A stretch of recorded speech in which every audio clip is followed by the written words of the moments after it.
여러분들 친구 많으세요? 친구라는 건 참 좋은 거죠. 친구가 많으면 좋은 건가요? 뭐 제가 이렇게 친구에 대한 명언을 찾아보니까 뭐 너도 나도 친구에 대해서 한두 마디씩 했더라고요. 뭐 제가 어렸을 때 들었던 말 중에 뭐 인생에 좋은 친구가 3명 있으면 뭐 성공한 인생이다 뭐 이런 얘기들을 하기도 하고, 어떤 사람은 좋은 친구란 한 사람이면 뭐 좋고 둘이 있으면 너무 많고 셋이 있으면 어려움이 생긴다 뭐 이런 말을 하는 사람들도 있고. 근데 친구는 좋은 것 같아요.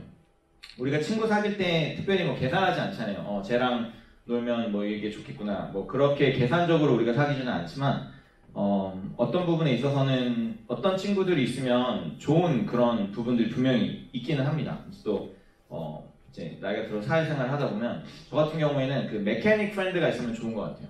차가 고장났을 때 고치러 가야 되는데 내가 차에 대해서 아무것도 모르니까 여기서 막 돈을 더 받는지 내가 모르는데 내 친구가 메케닉이면 딱 이렇게 차는 되게 중요한 거잖아요. 또 안전이랑도 관련이 있고 변호사 프렌드가 있어도 좋아요. 내가 어려운 일 있을 때 나를 위해서 어떤 조언을 해줄 수 있는 치과 의사 프렌드가 있으면 좋습니다. 캐나다는 또 치과가 비싸기 때문에 경찰 프렌드가 있어도 좋죠. 뭐 내가 뭐 누구한테 맞았어, 뭐 어떻게 해야 돼, 그런 일들도 있고. 목사 프렌드가 있으면 좋습니다. 여러분이 돌아가셨을 때 장례식을 제가 해드릴 수도 있고요.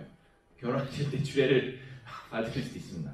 항공사 프렌드가 있어도 좋고, 잡다한 것을 많이 하는 그런 친구가 있어도 좋고, 맛집을 많이 하는 친구가 있어도 좋고, 여러 가지 그런 친구들이 있으면 좋을 때가 있습니다. 물론 계산적으로 우리는 친구를 사귀는 건 아니지만 조금 더 계산을 해보면 그런 친구가 있으시니까 저 친구는 나한테 도움이 많이 된다. 아마 저는 좀 여러분들이 아직까지는 학생이라 그런 부분에 이렇게 신경을 많이 안 쓰실 것도 같은데, 또 이렇게 나이가 들면 누구누구가 내 친구야 뭐 이런 얘기들 하게 되더라고요. 뭐 여러분들이 가진 친구 중에 가장 뭐 대단한 친구는 누구십니까? 뭐 친구 중에 누가 뭐 연예인이 됐다거나 뭐 아이돌이 됐다거나 뭐 제 친구 중에 무슨 국회의원이 있다거나 뭐 어떤 부자가 있다거나, 저는 그 유스코스타를 꽤 오래 섬겼기 때문에 유스코스타를 섬기다 보면 가끔 막 뭐 미국에서 엄청 부자인 그런 장로님들이 오기도 하고 뭐 막 되게 성공한 정치인들이 오기도 하고, 그러면 뭐랄까 뭐 알게 모르게 내 마음속에 저 사람들 페이스북을 좀 따볼까, 뭐 연락처를 좀 따볼까, 잘해갖고 좀 사귀어볼까 그런 마음들이 있기는 한데요. 좀 귀찮아서 그러지 않은 부분도 있고, 뭐 또 자존심이 있지 않습니까?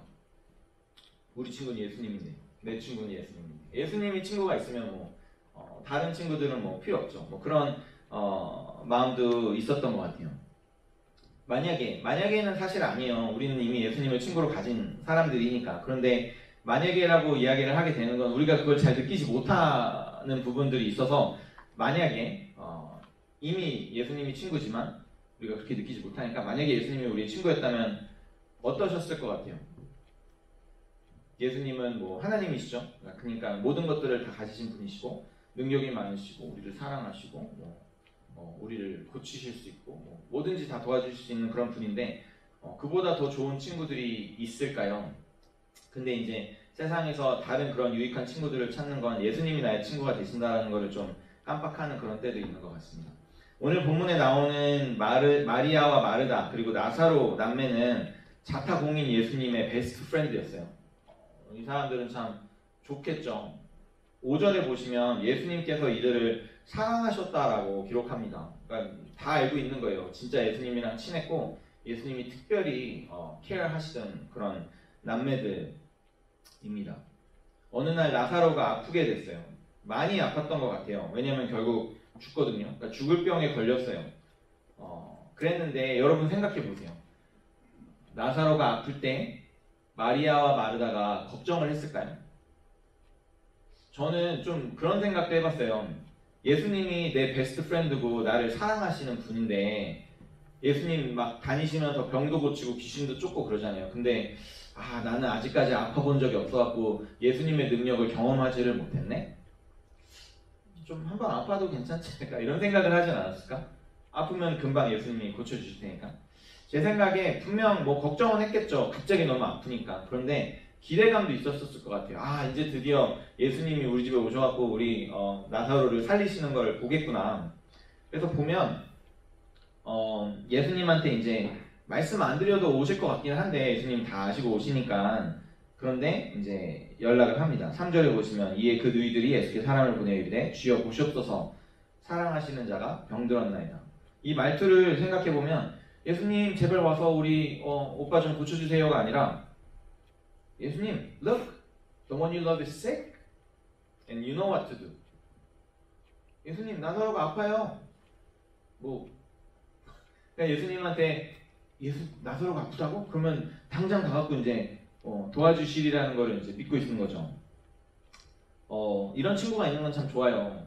여러분들 그런 적 있어요? 어떤 분명히 걱정이 돼야 되는 상황인데 이 친구가 있기 때문에 내가 걱정이 안 되는 그런 상황들. 처음 가보는 그런 곳을 가는데 어떤 친구가 거기서 옛날에 살았었어. 그래서 길을 잘 알아. 그러면 원래는 처음 가보는 낯선 길을 가는 건 걱정되는 일이지만 이 친구가 있으면 내가 걱정이 안 된단 말이죠. 또는 이제 펜치에 이제 약속이 있어서 가는데 가는 길에 지갑을 놓고 왔어. 큰일 났네. 오늘 굶겠네. 근데 만나는 애들이 나랑 친한 애들이야. 그러면 걔가 사주겠지 뭐. 그럼 걱정 안 해도 되잖아요. 좋은 친구가 있다는 건 걱정될 만한 상황에 걱정을 안 할 수도 있는 그런 좋은 것인데, 그래서 마리아와 마르다는 걱정을 안 했을 수도 있을 것 같은데, 만약에 그런 상황에서 우리가 생각하지도 못했던 일들이 벌어진다고 하면 그거는 더욱더 큰 충격과 실망으로 우리에게 다가오겠죠. 지금 그런 상황입니다. 예수님께서 나사로가 아프다는 말을 들으시고는 바로 와서 고쳐주실 줄 철석같이 믿고 있었는데 4절에 보시면 예수님이 먼저 이 병은 죽을 병이 아니다, 안 죽을 거다 라고 하셔놓고 듣기로는 이후 본문에 거기에서 이틀을 더 계세요. 그리고 나서 나중에 나사로한테 돌아왔을 때는 나사로가 죽은 지 4일이나 지난 다음이었습니다. 여기서 저는 이제 이 이야기를 우리의 이야기와 연결해 보려고 합니다. 예수님이 우리의 친구잖아요. 그래서 우리는 걱정하지 않았었죠. 어렸을 때는. 예수님이 도와주시니까 철석같이 믿고 기도를 했는데 기도가 안 들어진 적이 있어요. 분명히. 그러면 뭐지? 이렇게 되는 일이 있다는 거예요. 그래서 어떤 경우에 믿음이 더 이렇게 막 좋았던 사람들이 금방 교회를 떠나는 일이 생기는 게 이거 분명히 도와주실 줄 알았는데 안 도와주셨어. 그러면은 좀 이상한 거 아닌가? 그러면서 떠나는 그런 일들도 있는 것 같아요. 물론 우리가 어려서부터 배웠죠. 기도 응답은 yes나 no나 기다려. 그러면서 내가 내 욕심으로 기도한 거는 들어주시지 않아. 그럼 내가 기도를 했는데 응답이 안 됐어. 그러면 우리도 믿음이 있으니까 그거를 소화를 해야죠. 혹시 내가 욕심으로 기도했나? 하나님이 원하시는 게 아니었나? 그런데 아무리 생각해봐도 이거는 내가 원했던 것이 아니라 내가 필요했던 것인데 하나님이 나를 기도를 들어주시지 않는다? 라는 그런 상황이면 여러분들은 어떻게 하시겠어요? 제가 대학에 다닐 때 제 친구 아버지가 아프셨어요. 지금부터 한 20년 전이니까 젊으셨겠죠. 그 아버지도 40대나 50대 정도 되셨었을 것 같은데, 그런데 이제 그 친구가 아버지가 아프시다는 얘기를 이제 우리한테 나누고 우리가 이제 그 일을 위해서 같이 기도를 시작했어요. 굉장히 열심히 했어요. 한 달 넘게 진짜 열심히 기도하면서 제 아내는 이거 분명히 고치신다. 우리가 이렇게 열심히 기도하는데 하나님이 내 친구의 사랑하는 아빠를 고치지 않을 이유가 뭔가, 그러면서 막 거의 의심 없이 계속 기도했는데 돌아가시더라고요. 되게 당황스러웠어요. 이 친구를 어떻게 위로할지도 모르겠고 그 친구의 마음은 어떨까. 우리가 좀 이제 와서는 정말 미안한 얘기일 수도 있지만 괜찮아, 하나님이 고쳐주실 거야, 아버지 정말 금방 나으실 수 있을 거야 라고 이렇게 서로 힘을 북돋아 줬는데 돌아가셨어요. 그러면 참 어렵겠죠. 마리아와 마르다가 분명히 그런 마음이었을 거예요. 화도 나고 실망스럽고 당황스럽고 혼란스럽고 슬프고 배신당한 것 같은 마음. 17절에 나사로가 죽은 지 4일째나 돼서 예수님이 찾아오십니다. 예수께서 와서 보시니 나사로가 무덤에 있은 지 이미 나흘이라. 21절에 마리아의 말을 들어보면 예수님, 당신께서 여기 계셨더라면 내 오라비가 죽지 아니해야 했겠나이까. 글쎄요. 물론 이렇게 이것만 보고 그 톤을 이렇게 가늠하기는 쉽지 않은데 읽기에 따라서 제가 읽기엔 당신 어디 계셨습니까? 라는 말로도 들리고 뭐랄까 뭐 심하게 말해선 이건 거의 당신이 죽인 거 아닙니까? 라는 의미로도 들릴 수 있지 않을까요? 분명히 살릴 수 있는 분인데 안 계셨으니까 그래서 우리 오라비가 죽은 거니까 분명히 내 기도 들으실 수 있는 분인데 내 기도를 안 들어주셨고 내가 지금 이렇게 됐으니까 하나님이 내 기도 들으셨으면 내가 이 꼴이 안 났을 텐데 예수님 당신이 여기 계셨었으면 우리 오라비가 죽지 않았을 텐데 어디 계셨습니까? 마리아도 비슷한 마음이었던 것 같아요. 32절에 거의 같은 말을 하죠. 마리아가 예수 계신 곳에 가서 배웠고 그 발 앞에 엎드려 이르되 주께서 여기 계셨더라면 내 오라비가 죽지 아니하였겠나이다. 뭐 예수님이니까 욕은 못하고 아마 우리는 우리의 그 혼자만의 공간에서 하나님 진짜 너무합니다 막 뭐 욕도 했겠죠.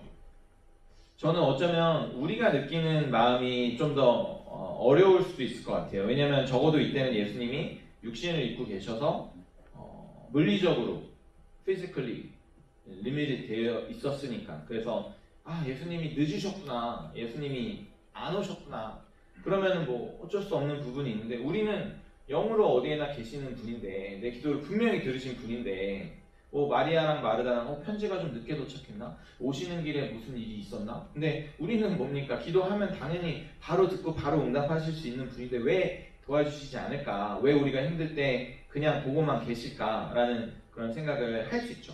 물론 이 당시에 예수님도 육신을 입고 계셨지만 멀리서도 고치실 수 있는 그런 분이셨기는 합니다. 그래서 어떻게 해야 할까요? 여러분들 중에 혹시 그런 어려움을 겪고 계시는 분이 계시면 믿음을 버릴까요? 그냥 뭐 교회를 떠날까요? 마르다랑 마리아는 다행히 일단 예수님과 대화할 수 있는 그런 시간이 있습니다. 우리에게도 그런 시간이 있으면 좋겠어요. 예수님 왜 그거 안 들어주셨어요? 나 지금 힘든데 어떤 그런 부분에 있어서 그게 기도일 수도 있고 그냥 우리의 하소연일 수도 있고 고민일 수도 있고 그리고 이제 예수님이랑 마르다와의 대화가 나옵니다. 21절부터 24절인데요. 23절 4절 보시면 예수께서 이르시되 내 오라비가 다시 살아나리라. 예수님은 뭔가 말씀하시려는 것 같아요. 처음부터 나사로가 죽지 않을 거다. 내가 자는 나사로를 깨우러 갈 거다. 내 오라비가 다시 살아나리라. 나 왔잖아. 이제 다시 살아날 거야. 그런데 마르다는 마지막 날 부활 때에는 다시 살아날 줄을 내가 아나이다. 네. 마지막 날 부활 때는 살아나겠죠. 그러니까 믿지 못하는 거예요. 그래서 예수님이 좀 슬퍼하십니다. 마리아도 울고 함께 온 사람들도 울고 예수님께서 그들을 보시고 눈물을 흘리십니다. 33절부터 35절인데요. 예수께서 그가 우는 것과 또 함께 온 유대인들이 우는 것을 보시고 심령에 비통히 여기시고 불쌍히 여기사 이르시되 그를 어디 두었느냐 이르되 주여 와서 보옵소서 하니 예수께서 눈물을 흘리시더라. 예수님께서 왜 눈물을 흘리셨을까요? 우리의 기도가 응답되지 않아 우리가 어려운 상황에 처했을 때 예수님이 우리를 위해 눈물을 흘리실까요? 그 눈물은 무슨 눈물일까요? 예수님도 안타까우신가? 나의 상태가 이렇게 된 게? 사람들은 그렇게 생각했어요. 36절에 보시면 유대인들이 말하되 보라 그를 얼마나 사랑하셨는가 하며 그중 어떤 이는 말하되 맹인의 눈을 뜨게 한 이 사람이 그 사람은 죽지 않게 할 수 없었더냐. 사람들은 예수님도 슬프구나. 예수님도 능력이 거기까지구나. 그래서 이 사랑하는 이 나사로를 죽게 만들고 본인도 슬퍼하시는구나 라고 생각하실 텐데 당연히 아니죠. 절대 그렇지 않죠. 우리의 기도를 듣지 않으신 예수님께서 우리가 어려울 때 예수님이 우리를 위해 불쌍해라 슬퍼하신다? 말도 안 되죠. 도와주셨으면 되는데 예수님은 왜 나사로를 고치지 않으셨을까? 고치지 못하셨을까? 아까 얘기했지만 몸을 가지고 계셨기에 늦으셨고 고치지 못하셨나? 이 당시에 예수님은 다니시는 게 조금은 제한이 됐었어요. 왜냐하면 바리새인들이랑 유대인들이 예수님을 잡아서 죽이려고 하니까. 그래서 이제 오늘 본문 16절에 보면 우리 다시 유대로 가자 그랬을 때 도마가 그럼 우리 예수님이랑 죽으러 갑시다. 그건 무슨 말이냐면 예수님 글로 가면 죽어요. 거기 가면 유대인들이 당신 잡으려고 막 하니까. 그래서 예수님이 혹시 이렇게 사람 없는 데로 이렇게 돌아오시느라고 늦으셨을까? 뭐 그럴 수도 있지만 직접 오시지 않고도 고치실 수 있는 분이신데, 아니면 예수님이 혹시 나사로가 죽을 것을 생각하지 못하셨을까? 그것도 아니죠. 예수님 뭐든지 다 아시는 분이시고 예수님은 나사로가 죽을 것을 분명히 알고 계십니다. 그래서 처음에 이제 11절부터 14절 보시면 우리 친구 나사로가 잠들었다, 깨우러 가자. 근데 제자들이 잠들었으면 낫겠죠. 근데 예수님이 못 알아듣는구나. 나사로가 죽었어. 죽을 거야. 죽었어. 라고 분명히 알고 계셨고 말씀하셨습니다. 그러니까 제가 하는 말은 뭐냐면, 예수님은 늦게 오신 게 아니에요. 정시에 오셨어요. 그분이 계획한 시간에 오셨어요. 그런데 나사로가 죽은 다음에 오신 거예요. 나사로가 죽게 내버려 두신 거예요. 일찍 오실 수 있었고 오셨으면 고치실 수 있었는데 죽게 내버려 두셨단 말이에요. 우리의 기도를 안 들어주시고 그냥 우리가 이렇게 어려움 가운데 있게 내버려 두신단 말이에요. 왜? 지난번 9장에서 이제 맹인으로 태어난 사람에 대해서 말씀하시면서 제자들이 이 사람의 죄입니까? 부모의 죄입니까? 라고 했을 때 예수님이 말씀하시기를 이 사람의 죄도 아니고 부모의 죄도 아니고 이 사람 안에서 하나님이 하시는 일을 나타내려고 함이야 라고 하신 것처럼 오늘도 마찬가지입니다. 나사로를 살리실 수 있었지만 죽게 내버려 두신 것은 지금 이후에 벌어지는 일을 통해서 하나님의 하시는 일을 보이시기 위해서, 하나님의 영광을 보이시기 위해서, 우리의 삶 가운데 기도가 응답되어지지 않고 우리가 어려움 가운데 있을 때 우리를 그 상황에 놔두시는 이유는 우리를 통해서 하나님의 하시는 일을 보이시기 위해서. 15절에 보시면 그것이 무엇이냐면, 보통 우리는 그래서 여기까지 이제 설교를 들었으면 다시 살리시려고 죽이셨구나. 근데 저는 그런 거 별로 안 좋아한다니까요. 다시 살리시려고 죽이실 바에는 죽이시지 않으면 되는 거예요. 맹인의 눈을 뜨게 하려고 맹인으로 태어나게 하실 바에는 그냥 눈 뜨고 태어나게 하시면 되는 거예요. 예수님은 그런 그런 거 뭐 보여주기식이죠. 놀부도 아니고 제비다리를 부러뜨렸다가 고쳐주는 것처럼. 예수님은 오늘 죽은 나사로를 살리셔서 이분이 나는 죽은 사람도 살릴 수 있다라는 것을 보여주시려고 나사로를 죽이신 게 아니에요. 15절에 보시면 예수님이 뭐라 하시냐면, 내가 거기 있지 아니한 것을 너희를 위하여 기뻐하노니 이는 너희로 믿게 하려 함이라.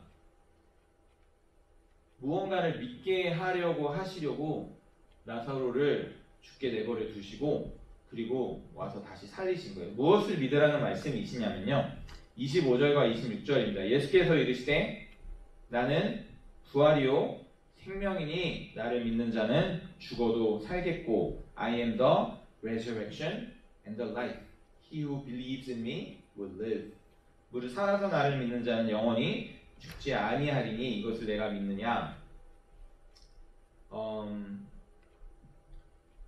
예수님이 우리에게 믿기 원하시는 것은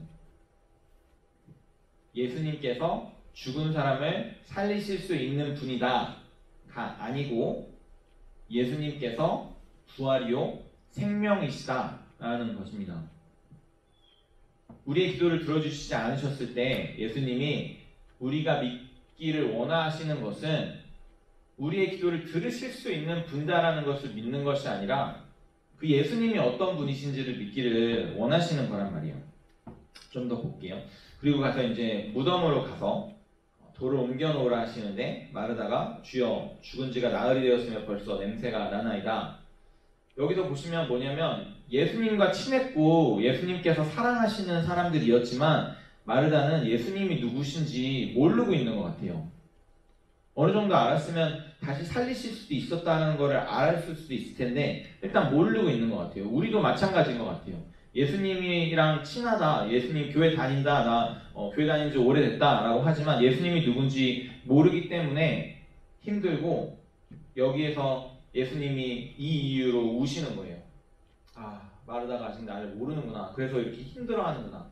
나를 알았으면 이렇게 힘들어하지 않아도 될 텐데. 그러고 나서 표적을 보여주시죠. 이 표적은 우리로 예수님이 누구신지를 알게 하는 그리고 믿게 하는 사인이라고 말씀드렸어요. 그냥 이 표적 자체가 중요한 것이 아니라 표적이 나타내는 바가 중요한 거죠. 그러니까 죽은 사람을 살린다라는 건 엄청 놀라운 일이지만 다만 그 사인을 지나지 않고 그 사인이 우리에게 오늘 말씀해 주시는 건 예수님은 죽은 사람을 살리는 분이 아니고 예수님은 부활이고 생명이 되신다라는 말입니다. 이게 굉장히 다른데 제가 조금 이따 설명할 수 있을 것 같아요. 이 말씀을 하시고 큰 소리로 나사로야 나오라 부르시니 43절인데요. 죽은 자가 수족을 배로 도는 채로 나오는데 그 얼굴은 수건에 쌓였더라. 예수께서 이르시되 풀어놓아 다니게 하라 하시니라. 마리아에게 와서 예수께서 하신 일을 본 많은 유대인이 그를 믿었으나 45절 Therefore many of the Jews who had come to visit Mary and had seen what Jesus did put their faith in him. 그런데 뭐 안 믿은 사람도 있었대요. 무엇을 믿어야 할까요? 예수님께서 죽은 사람을 살리실 수 있다라는 것은요, 예수님을 믿는 것이 아니에요. 그거는 예수님이 하실 수 있는 일을 믿는 거예요. 예수님을 믿는 거랑 예수님이 하실 수 있는 일을 믿는 거랑은 좀 달라요. 우리가 필요한 건 예수님을 믿는 것입니다. 그분이 하나님의 아들이시고 하나님이시고 자신이 스스로 말씀하신 것처럼 부활이고 생명 되시는 분이라는 것을 믿는 것입니다. 자, 죽은 자를 살리실 수 있다는 것과 부활이 되신다는 말이 어떻게 다르냐면요. 오늘 되살아난 나사로는 어떻게 됐을까요? 이 사람은요, 인류 역사상 2번 죽은 몇 안 되는 사람이 되었습니다. 몇 명 안 돼요, 2번 죽은 사람이. 근데 나사로는 2번 죽었어요. 다시 살아났잖아요. 그러고 나서 인생을 살다가 몇 살 됐을지 모르지만 나이가 들어서 이렇게 저렇게 해갖고 죽었을 거예요. 오병이어를 먹고 배부른 사람들은 어떻게 됐다 그랬죠? 다시 배가 고파졌을 거예요. 다음날 아침에. 예수님을 믿는다는 것이 우리에게 떡을 주시는 분이다라는 것을 믿는다라는 것이면 그 떡은 먹고 그 다음에 배가 고파지는 거예요. 예수님이 죽은 사람을 살리실 수 있는 분이다라는 것을 믿는 거는요, 다시 살아난 다음에 다시 죽게 되는 거예요. 그런데 예수님께서 부활이고 생명이 되신다라는 것을 믿는다라는 것은 어떤 것이냐면요, 영원히 죽지 않는 생명을 선물로 받는 것입니다. 여러분들은 예수님을 믿으십니까? 예수님이 하실 수 있는 일을 믿으십니까? 저는 사람들이 예수님이 하실 수 있는 일을 믿는 거를 많이 봤어요. 근데 그 사람들의 특징은 뭐냐면 자기가 원하는 게 있죠? 그걸 예수님이 하실 수 있다라고 믿죠? 그래서 예수님을 믿죠? 그런데 자기가 원하는 거를 예수님 아니라 다른 사람이 해줄 수 있으면 그럼 그걸 믿으면 되는 거예요. 예수님을 믿을 필요가 없어요. 그래서 어떤 사람들은 예수님을 믿으면서도 점도 보고 돈도 벌어보고 친구도 사귀어보고 인맥도 쌓아보고 그러다가 예수님이 하실 수 있는 거 다른 거로도 할 수 있구나. 그러면 더 이상 예수님을 믿지 않아도 되게 되는 거죠. 근데 예수님을 믿는다라는 거는요, 예수님 말고 다른 분이 예수님을 대체할 수가 없게 되는 것입니다. 오병이어도 그랬고요. 맹인이 눈을 뜬 것도 그랬고요. 베데스다 연못에서 그 38년 된 병자가 다시 나은 것도 그랬고요. 나사로가 다시 살아난 것도 그랬습니다. 이 표적들로 인해서 예수님을 발견하지 못하면 결국에는 나는 다시 아프고 나는 다시 죽고 나는 배고파지고 나는 그냥 다시 어려움 가운데 처해지는 사람이 되는 것이고, 내가 여기서 예수님을 만난다라고 하면 마리아와 마르다가 이 자리에서 예수님을 만났고 예수님을 믿는다라고 하면 그 다음에 나사로가 죽게 되었을 때 이 사람들은 희망이 있었을 거예요. 이제는 예수님도 안 계시고 이번에 죽은 오라비는 다시 살릴 수 있는 그런 사람들도 없지만 내가 믿는 바 예수님께서 부활과 생명이 되시는데 우리는 나중에 천국에서 우리 오빠를 다시 만날 거다. 제가 요번 주에 그런 생각을 많이 한 것 같아요. 어떤 생각이 났냐면 제 친구들 중에 결혼을 이제 일찍 하고 뭐 아이를 낳았는데 그 아이들이 이제 뭐 사고나 어떤 그런 좀 어려운 일로 이렇게 죽게 된 그런 친구들이 몇 있어요. 근데 그때는 그 친구들의 어려움을 상상조차 못했어요. 그런데 아이가 있고 나니까 뭔가 이 아이가 죽는다? 상상도 안 나요. 그러니까 이 유크레인 사태가 저한테는 너무 크게 다가오는 거예요. 가족들이 헤어지고 아빠가 죽고 뭐 아이가 죽는 그런 일들이. 그런데 그 일들 가운데 우리에게 필요한 믿음은 예수님이 죽은 사람을 다시 살리실 수 있다라는 정도의 믿음이 아니에요. 그 정도 믿음으로는 여러분들이 험한 세상을 헤쳐나가기가 쉽지가 않습니다. 예수님께서 능력이 있으시다, 전쟁을 막으실 수 있으시다, 뭐 사람들을 보호할 수 있으시다, 그걸 믿고 우리가 기도는 하지만 우리의 믿음이 그 정도라고 하면 그래도 전쟁이 일어났고 많은 사람들이 죽고 많은 사람들이 어려움에 처하게 됩니다. 그 상황 가운데 예수님 더 이상 믿을 수가 없다라는 상태가 되는데, 우리가 진정으로 믿어야 되는 건 예수님께서는 부활과 생명이 되시기 때문에 모든 죽은 자들의 소망이 되시고, 그리고 살아서 믿는 우리에게 영생을 선물로 주시는 그런 희망이 되신다는 거죠. 그래서 너무 깊게 생각은 안 했는데, 만약에 내가 죽거나 우리 하린이가 뭐 하나님께서 데려가신다라고 하면 그 상황을 나는 무엇으로 이겨낼 수 있을까? 그냥 이제 병을 고치고 되살아나게 하실 수 있는 분이다라고 생각하면 마리아랑 마르다처럼 예수님께서 고쳐주셨으면 죽지 않았을 텐데 라고 할 수밖에 없지만, 예수님께서 부활과 생명이 되심을 믿는다라고 하면 그 안에 희망이 다시 생기는 것이죠. 저는 그래서 좀 믿기로 했습니다. 하나님께서 능력이 많으시고 모든 것들을 다 하실 수 있는 분이 나에게 내가 원하는 대로 뭔가 해주시지 않을 때에라도 하나님이 하시는 또는 하시지 않는 일을 믿는 것이 아니라 하나님이 어떤 분이신지를 믿기로 했어요. 그러면 내게 이런 일이 일어나지 않았다 할지라도 그분의 선하심과 신실하심을, 나를 향한 사랑을 믿고 그분의 하나님 되심을 믿는다라고 하면 우리 안에 분명히 하나님께서 오늘 나사로를 통해서 하신 것처럼 그분의 하시는 일을 영광을 드러내기 위해서 무언가 내 삶에 계획하고 계시는구나 라는 것을 믿게 되는 것입니다. 이 부분에서 저는 여러분들이 좀 같이 좀 생각하고 고민할 수 있으면 좋을 것 같아요. 여러분들의 믿음은 하나님이 내게 무언가 해주실 수 있는 그런 것들을 믿는 믿음인지, 아니면 하나님이 어떤 분이신지를 믿는 믿음인지, 대체자가 없는 믿음인지, 아니면 앞으로 우리가 살아가면서 분명히 예수님을 다른 것들로 대체하게 되는 그런 정도의 믿음인지 같이 좀 기도하겠습니다.